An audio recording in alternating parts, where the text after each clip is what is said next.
आज 10 minute late हो गया. Hamid Ansari, Vice President, was in the city, so all the traffics were blocked for that purpose. And finally, the monsoon has arrived here. I welcome you all in this joint program organized by Vidarbha Industries Association and Vidarbha Tax Practitioners Association on the amnesty scheme by the state governments. There are throughout the country, in all the departments, almost the amnesty scheme is going on. There is a shower of amnesty scheme also.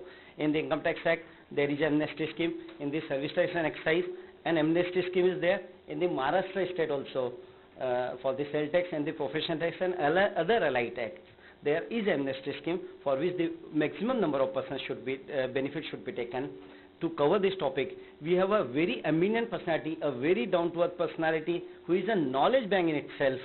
He is the past president of Vidarbha Tax Practitioners Association and also the partner of renowned Shah Baheti Chandak and Company, C.A. Shailendra Jain. I would request the Vice Chairman of VIA, Sri Om Prakash Ji Bagadia, to please welcome him by offering a floral bouquet.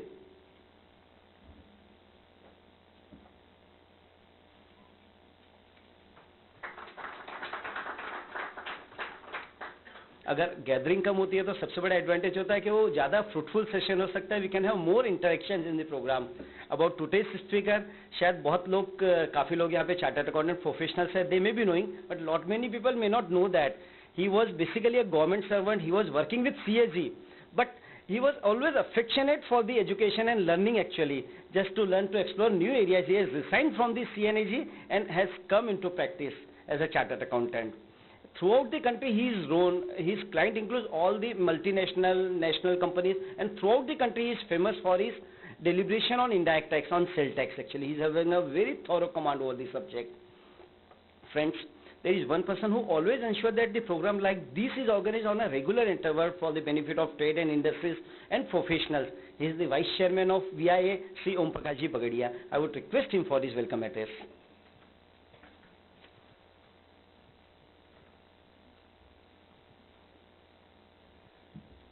Good evening, friends.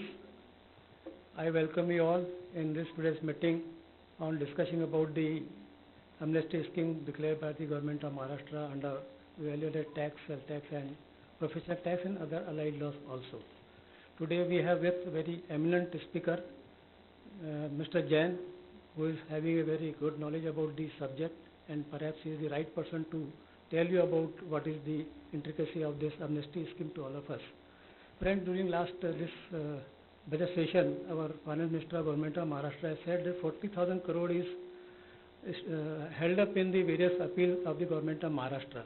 And for the scheme for which this 2005 to 2012, for which we are discussing today, he is estimating something 16,000 crore is held up. What is the cause of all the error? Perhaps there must be something, either industry is not knowing what is the implication of the tax law, or the tax law is not properly conveyed to the industry, so that these problems arise. If the laws are transparent, if laws are simple, perhaps these things may not arise.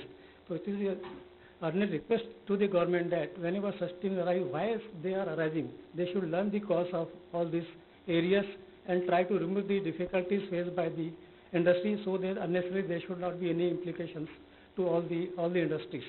So laws should be as simple as possible. If there is a true meaning of the same provision, the benefit of law should always be given to the industry, so that they can work in a where they discharge their liability properly and smoothly. With this remark, I hope that today's deliberation will help us to know about how to disclose our this thing, and in what way we should withdraw our appeal, whether we should withdraw the appeal which is pending with our it is in the interest, and what is not in the interest. Mr. Jain will deal to all of us. Thank you.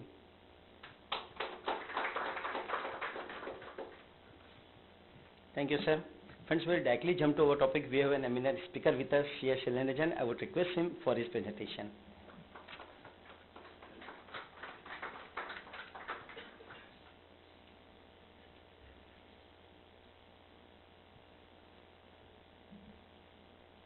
Respected President of the Vidarbha Tax Practitioners Association, Advocate Shri Narendra Bhai Jha, Vice President of VIA, my senior in the profession, CA Shri Om Prakash Ji Bagadia, a very good friend of mine and the coordinator of VIA Tax Forum, CA Shri Naresh Bhai Jakhotia, and Shri Dhuni Singhani ji, seated on the dais, and other participants. A very good evening to all of you.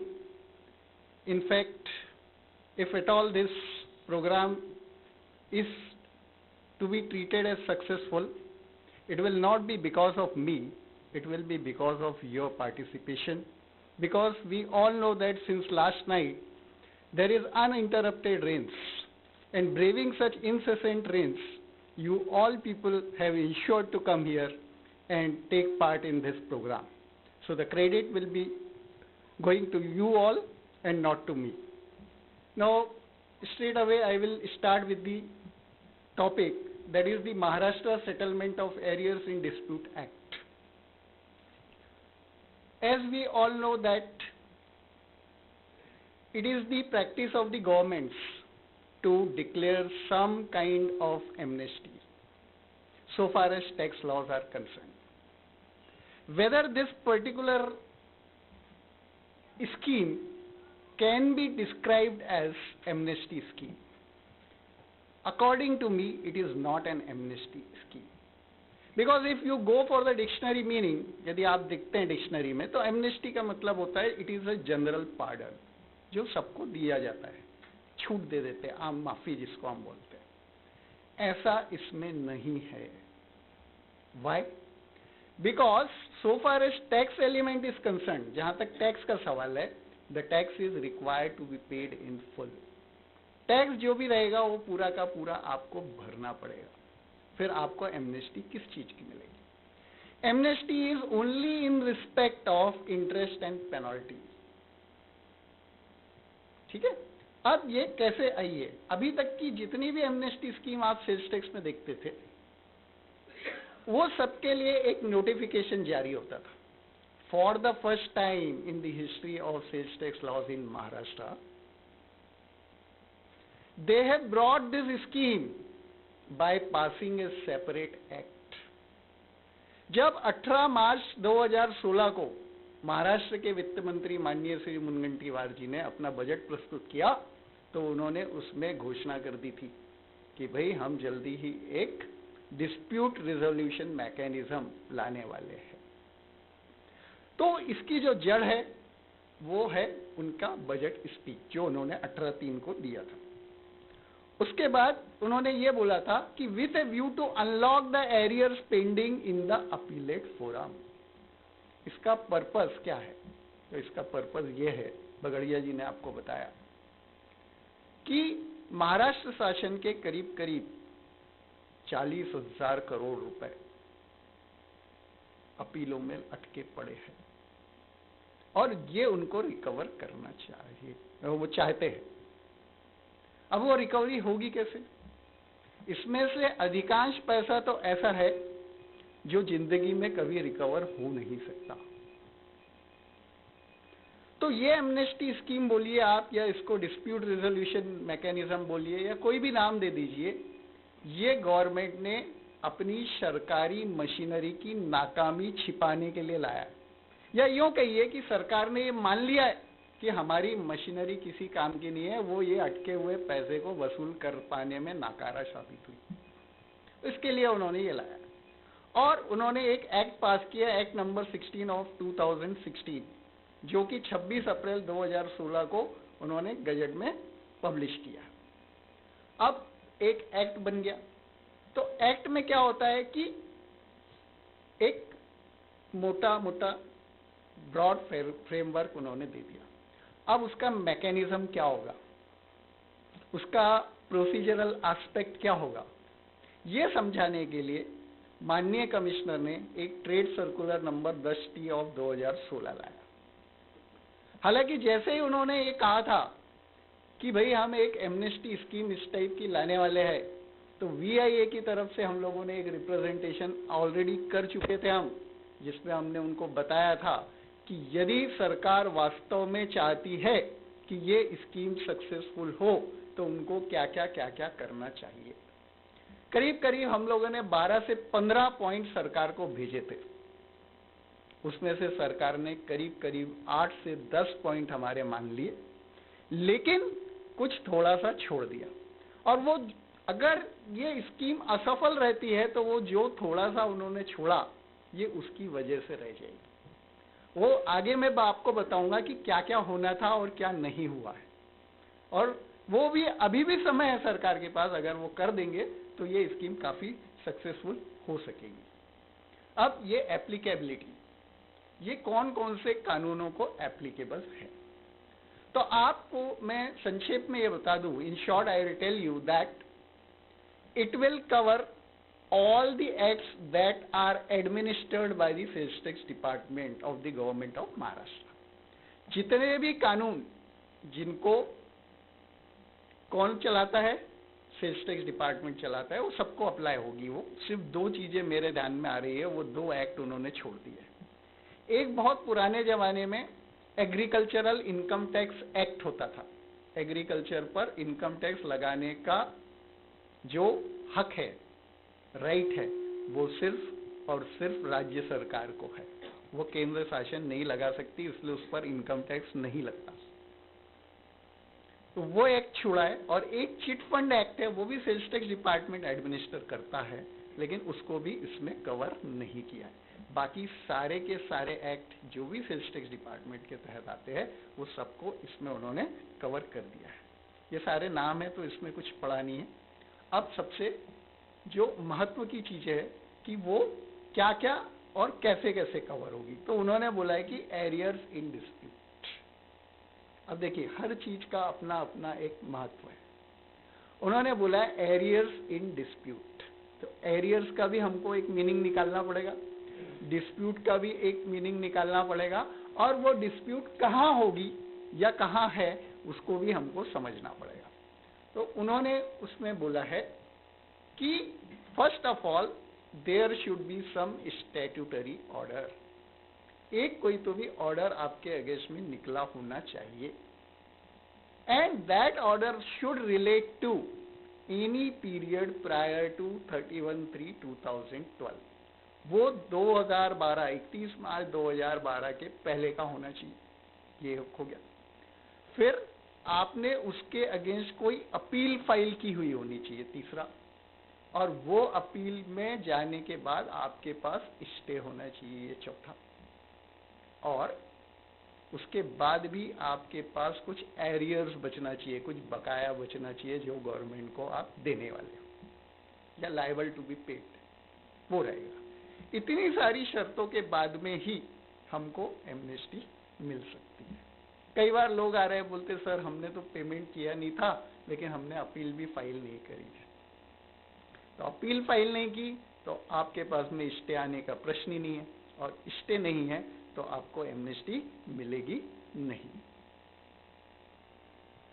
अब appeal का मतलब क्या, तो उन्होंने बोल दिया है कि अपील का मतलब सिर्फ फर्स्ट अपील नहीं है। अभी नरेश भाई ने हमको बताया था कि इनकम टैक्स में भी एमनेस्टी है, सर्विस टैक्स और सेंट्रल एक्साइज में भी एमनेस्टी है। वहां कौन सी एमनेस्टी है, उन्हीं मैटर्स के लिए एमनेस्टी है जहां फर्स्ट अपील कमिश्नर अपील्स के पास पेंडिंग है, सिर्फ उतना ही। अगर कोई मैटर ट्रिब्यूनल में है, कोई मैटर हाई कोर्ट में, कोई मैटर सुप्रीम कोर्ट में है, तो उनके लिए वहां पर एमनेस्टी नहीं है। लेकिन जहां तक सेल्स टैक्स का प्रश्न है, एमनेस्टी आपको मिलेगी भले ही आप फर्स्ट अपील में हो डिप्टी कमिश्नर के पास या ज्वाइंट कमिश्नर के पास, या आप सेकेंड अपील में महाराष्ट्र सेल्स टैक्स ट्रिब्यूनल के पास हो, या हमारे पास 3 कायदे ऐसे भी है जहां पर सेकेंड अपील नहीं होती है, वहां पर सेकेंड अपील को रिवीजन कहा जाता है, it is known as revision. तो वो रिवीजन अगर है आपके पास, वो 3 एक्ट का, जो 3 एक्ट है, motor spirit taxation act, purchase tax on sugar cane, और Maharashtra state tax on profession यानी प्रोफेशन टैक्स एक्ट। तो इन तीनों एक्ट में अगर आपका रिवीजन भी पेंडिंग है तो भी it will be treated as appeal and you will be eligible to take a benefit of this scheme against that, ठीक है। और any proceeding before the tribunal, high court और सुप्रीम कोर्ट, वहां तक चलेगा ये। अगर आपका कोई मैटर हाई कोर्ट में पेंडिंग है, सुप्रीम कोर्ट में भी पेंडिंग है, और अगर उसमें आपके पास कोई डिस्प्यूटेड डिमांड है, तो वो भी इसमें कवर हो जाएगी। फिर एप्लीकेंट का मतलब क्या, कौन इसमें अप्लाई कर सकता है। नॉर्मली हमारी एक परसेप्शन ऐसी है कि it is only the dealer who can claim the benefit of amnesty scheme, पर यहां उन्होंने बोला है कि नहीं, सिर्फ डीलर नहीं, एप्लीकेंट कोई भी हो सकता है जिसके फाइनेंशियल इंटरेस्ट हो उस मैटर में। अब फाइनेंशियल इंटरेस्ट कैसे हो सकते, तो लेंडिंग इंस्टीट्यूशंस हो सकती है, बैंक्स हो सकती है, ऑफिशियल असाइनी हो सकते हैं, लिक्विडेटर्स हो सकते हैं जिनको अपनी प्रॉपर्टी डिपार्टमेंट के पास मॉर्गेज है, समझ लीजिए उन्होंने उसमें अटैचमेंट करके रखा है, मॉर्गेज तो नहीं बोलेंगे, अटैचमेंट करके रखा है, उससे आपको फ्री कराना चाहते हो आप ताकि टाइटल क्लियर हो जाए, तो बैंक भी उसके लिए एप्लीकेशन कर सकेंगे, लिक्विडेटर भी उसके लिए एप्लीकेशन कर सकेगा और वो सेटल कर सकता है, उसके लिए डीलर होना आवश्यक नहीं है। तो ये एक अच्छी चीज उन्होंने कर दी है। फिर डिजिग्नेटेड अथॉरिटी, उसमें उन्होंने बोला है कि सेल्स टैक्स की जितनी भी अथॉरिटीज है that will B designated authority. अब इसमें एक उनकी तरफ से लेक्यूना रह गया कि प्रोफेशन टैक्स के बारे में उन्होंने कुछ बोला नहीं है कि who is the designated authority, वो मैं बाद में बताऊंगा आपको क्या किया उसके बारे में उन्होंने।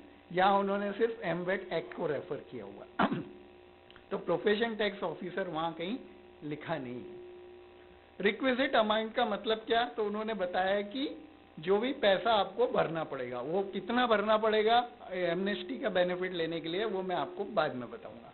और स्टैट्यूटरी ऑर्डर का मतलब क्या, any order which has been passed under the relevant act raising dues of tax interest और पेनल्टी। तो ऑर्डर ऐसा होना चाहिए जिसमें आपके अगेंस्ट कुछ डिमांड निकली होना चाहिए, वो डिमांड टैक्स की हो सकती है, वो डिमांड इंटरेस्ट की हो सकती है, और वो डिमांड सिर्फ पेनल्टी की भी हो सकती है। फिर कंडीशंस क्या है, तो application should be made on और बिफोर 30 सितंबर 2016। तो आपको एप्लीकेशन 30 सितंबर 2016 के पहले करना है, ठीक है। कौन से पीरियड के लिए आप कर सकते हैं, मैंने आपको पहले ही बता चुका हूं, any period up to 31 March 2012 will get cover. उसके पहले बाद का पीरियड इसमें आएगा नहीं। कुछ लोगों के 12-13 के भी असेसमेंट हो गए हैं, वो चाहते हैं, लेकिन मैंने उनको कहा है कि it is not covered because इसमें सिर्फ 31 मार्च 2012 तक की ही डिमांड कवर होगी। अब इसके लिए ये कहीं आवश्यक नहीं है कि आपका जो ऑर्डर है वो भी 31 मार्च 2012 के पहले पास हो जाना चाहिए, ऐसा कहीं नहीं। वो ऑर्डर आपका 30/9/2016 तक भी भले ही पास हो, लेकिन वो 31 मार्च 2012 के पहले के पीरियड के लिए है, तो भी उसके अगेंस्ट में आप ये बेनिफिट ले पाएंगे। अब एप्लीकेशन के साथ क्या क्या जोड़ना है, copy of concern statutory order, जिस ऑर्डर की डिमांड के अगेंस्ट आप ये बेनिफिट लेने जा रहे हो, ठीक है ना, कि वो ऑर्डर की कॉपी आपको जोड़ना है। स्टे ऑर्डर की भी कॉपी आपको जोड़ना पड़ेगा जो अपीलेट अथॉरिटी ने आपको दिया है। फिर आपको अपील विड्रॉल का भी ऑर्डर जोड़ना है। यदि आप ध्यान से देखेंगे तो एक्ट में बोला है कि proof of withdrawal of appeal if any, मतलब है तो लगाइए, नहीं है तो मत लगाइए। लेकिन कमिश्नर साहब का ये कहना है कि ऐसा चलेगा नहीं, वो बोलते हैं कि आपको विड्रॉल ऑफ अपील का ऑर्डर लगाना पड़ेगा विच इज पास्ड और issued by the appellate authority. हमने उनको लिख के भेजा था कि अगर हम एक्नॉलेज्ड कॉपी आपके पास देते हैं एप्लीकेशन की कि भाई हमने अपीलेट अथॉरिटी को बोल दिया है कि मेरी अपील आप विड्रॉ कर दो, वो भी चल जाना चाहिए, पहले चलता था, लेकिन यहाँ पर सरकार ने हमारी बात नहीं माना है। सरकार ने माना है ऐसा लगता है एक्ट को पढ़ के, लेकिन ब्यूरोक्रेसी नहीं मानती उस चीज को। वो बोलते हैं कि आप तो अपीलेट अथॉरिटी का विड्रॉल ऑर्डर ही लगाइए, तभी हम आपको एमनेस्टी का बेनिफिट देने वाले हैं।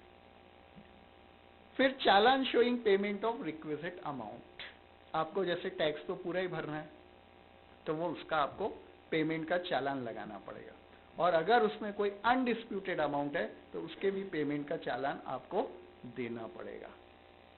अब इसके कुछ क्लैरिफिकेशन हमने आपको कहा है, वो बताया उन्होंने। टाइप ऑफ स्टे, अब स्टे 3 टाइप के चलते सेल्स टैक्स में। एक होता है एड इंटरिम स्टे, जो हम अपील जमा करते हैं तुरंत हमको एक्नॉलेजमेंट के साथ मिल जाता है, that is known as ad interim stay. फिर क्या होता है, हमारी स्टे एप्लीकेशन पर हियरिंग होती है, फिर वो बोलते हैं कि ठीक है आप 50,000 भर दो, बचेगा स्टे आपको, ये 50,000 भरने के लिए 1 महीना दिया आपको टाइम। तो वो 1 महीने तक जो स्टे आपको मिलता है subject to a part payment of ₹50,000, that is known as interim stay. और 50,000 आप समय पर भर देंगे, वो चालान दिखा देंगे, तो आपको एब्सोल्यूट स्टे या फाइनल स्टे मिलता है। तो ये 3 टाइप के स्टे में से कोई भी टाइप का स्टे अगर आपके पास है तो आपके पास स्टे है ऐसा समझा जाएगा एमनेस्टी के लिए। फिर payment to be made, make payment of requisite amount, make payment of undisputed arrears of tax and interest. और अब ये क्या क्या मीनिंग है उसका ये बताना है। तो amount of interest payable by applicant pertaining to period starting on और after 1 May 2010 and ending on 31 March 2012। अब देखिए अनडिस्प्यूटेड टैक्स का तो कोई सवाल ही नहीं, टैक्स तो आपको पूरा भरना है, whether it is disputed undisputed उसमें कहीं कोई इशू नहीं है। Issue is in respect of interest. आप सभी को पता है कि 1 मई 2012 के बाद 2010 के बाद interest under section 30 within bracket 2 और interest under section 30 within bracket 4, ये 2 टाइप के इंटरेस्ट जो है जो सेल्स टैक्स डिपार्टमेंट लगाता है एमवेट एक्ट के अंतर्गत, और उसकी अपील नहीं हो सकती, that can not be disputed in appeal. तो such interest is required to be treated as undisputed interest. मतलब क्या, इसके अगेंस्ट में आपको कहीं कोई एमनेस्टी मिलने वाली नहीं है, जितना भी इंटरेस्ट लगा है वो पूरा का पूरा आपको भरना है, ये सिंपल उसका मीनिंग है। ठीक है, क्लियर। ऐसा ही एक इंटरेस्ट है जो आपको 61 of Maharashtra tax on entry of goods into local area act. आप सबको पता है कि अगर हम महाराष्ट्र के बाहर से कोई गुड्स लाते हैं, जैसे कि पेट्रोलियम प्रोडक्ट्स है, जैसे कि मार्बल है, जैसे कि एयर कंडीशनर्स है, जैसे कि टाइल्स है, इन सब इसके ऊपर में अगर हम महाराष्ट्र के बाहर से महाराष्ट्र में लाते हैं तो हमको एंट्री टैक्स देना पड़ता है। उसका जो एक्ट है उसमें लगने वाला जो इंटरेस्ट है under section 61, that is also undisputed interest, उसके अगेंस्ट भी आपको कोई एमनेस्टी मिलती नहीं है। और same is the case with interest under section 92 of the CST act, जो कि लगाया जाता है आपको अंडर section 30 within bracket 2 and under section 30 within bracket 4 of the MVAT act. तो उसके अगेंस्ट भी कोई एमनेस्टी नहीं है। अब उन्होंने एक और क्लैरिफिकेशन दिया है कि लेकिन interest payable under purchase tax on sugar cane act और प्रोफेशन टैक्स एक्ट और टैक्स ऑन लग्जरी एक्ट और tax on entry of motor vehicles act will not be considered as undisputed, that will be treated as disputed, और आप उसके against में amnesty का benefit ले सकेंगे, पूरा का पूरा भरने की जरूरत नहीं पड़ेगी। उसके बाद application for amnesty scheme is to be made in form 1। Form 1 में आपको एप्लीकेशन करना है। Note this point carefully that this application is required to be made in 2 copies, duplicate। इसके पहले जितनी भी एमनेस्टी स्कीम आई सब में एक ही कॉपी जमा करना पड़ता था, यहाँ पर आपको 2 कॉपी में देना पड़ेगा। Note this particular feature carefully। And with that application आपको क्या क्या अटैच करना है, copy of statutory order, copy of stay order, original order of withdrawal of appeal and copies of challan of payment of requisite amount and part payment। अब प्रश्न उठता है कि चालान कौन सा हमको भरना पड़ेगा। तो उन्होंने ये बोला है कि आपको MTR 6 का चालान यूज करना है। MTR 6 का चालान हम लोग ई पेमेंट के लिए इस्तेमाल करते हैं, सबको पता है जो लोग उसमें काम करते हैं। अब प्रश्न ये उठता है कि ये चालान सिवाय टिन नंबर के और कोई चीज एक्सेप्ट नहीं करता। तो this challan can be used only where the applicant is a TIN holder under the MVAT act. यदि आपके पास एमवेट एक्ट में टिन नहीं है तो कौन सा चालान इस्तेमाल करेंगे फिर आप? तो उन्होंने बोला है कि आपको उस केस में क्या करना है, challan prescribe under the relevant act. वो जो एक्ट जिसके अंतर्गत आप एमनेस्टी क्लेम कर रहे हो उसमें जो चालान प्रिस्क्राइब्ड है वो आपको इस्तेमाल करना है। वर्क्स कॉन्ट्रैक्ट एक्ट से समझ लीजिए, तो वो पुराना वर्क्स कॉन्ट्रैक्ट एक्ट जो था उसमें जो चालान चलती थी वो चालान करना पड़ेगा। अब उसमें एक दिक्कत आती है, उसमें दिक्कत ऐसी आती है कि banks do not accept that challan for making payment against that challan by using that challan you have to approach the reserve bank। Reserve bank के अलावा कोई भी कमर्शियल बैंक उसको एक्सेप्ट नहीं करते। हालांकि हमने गवर्नमेंट के सामने ये डिमांड रखी थी कि you please instruct all commercial banks to accept such challans. तो अभी अभी उन्होंने एक FAQ जारी किया है जिसमें इस पॉइंट को एड्रेस किया है। उन्होंने ये FAQ 30 जून को दिए हैं सरकार ने। उसमें उन्होंने ये बोला है कि अगर आपको कोई डिफिकल्टी आ रही है पेमेंट करने में तो you please contact the concern joint commissioner of sales tax VAT administration. मतलब joint commissioner of VAT administration को आप मिलिए और he will solve the your problem. वो ज़्यादा से ज़्यादा एक लेटर लिखेंगे या एक पर्ची बना के आपको देंगे which will request the bank to accept it. या हमने तो उनको ये कहा कि आप ब्लैंकेट इंस्ट्रक्शंस इशू कर दो कि भाई इस ढंग के जो भी पेमेंट लेके आता है वो कर देंगे। तो उन्होंने बोला है कि हम वो भी करने जा रहे हैं। Suitable instructions are being issued to the commercial bank to accept such payments. तो अब देखते हैं क्या होता है। अब इसमें एक और अच्छी बात है कि कई बार क्या होता है, मेरी अपील है, मेरे अपील में 4 पॉइंट है, 4 में से मेरे को 2 लगता है कि 2 बहुत स्ट्रांग है और 2 में मैं वीक हूं। तो 2 जिसमें मैं वीक हूं उसके अगेंस्ट मैं एमनेस्टी लेना चाहता हूं, और जो 2 जिसमें मैं बहुत स्ट्रांग हूं, मैं जीतने ही वाला हूं, तो मैं सोचूंगा कि उसकी मैं अपील करते रहूं। तो क्या ऐसा संभव है? The answer is yes, because in this amnesty scheme proportionate benefit can also be availed। अब उसके लिए आपको क्या करना है? तो उन्होंने ये बोला है कि आपको जो मैटर आप कंटेस्ट करना चाहते हो वो छोड़ दीजिए, और जिनके अगेंस्ट आप बेनिफिट लेना चाहते हैं एमनेस्टी स्कीम का, वो इश्यूज ही आप विड्रॉ कर लीजिए। आप इसको हम कैसे देखें? क्या मुझे ग्राउंड टू ग्राउंड विड्रॉ करना है या मैं कुछ इशू ही विड्रॉ कर सकता हूं? क्योंकि हो सकता है मैंने एक ग्राउंड लिया हो कि सेट ऑफ मुझे बराबर नहीं मिला। अब वो सेट ऑफ 2-3 वजह से बराबर नहीं मिल सकता। एक आध बार हो सकता है कुछ कैलकुलेशन मिस्टेक कर दी हो, एक आध दूसरी वजह ये हो सकती है कि सामने वाले ने टैक्स नहीं भरा हो।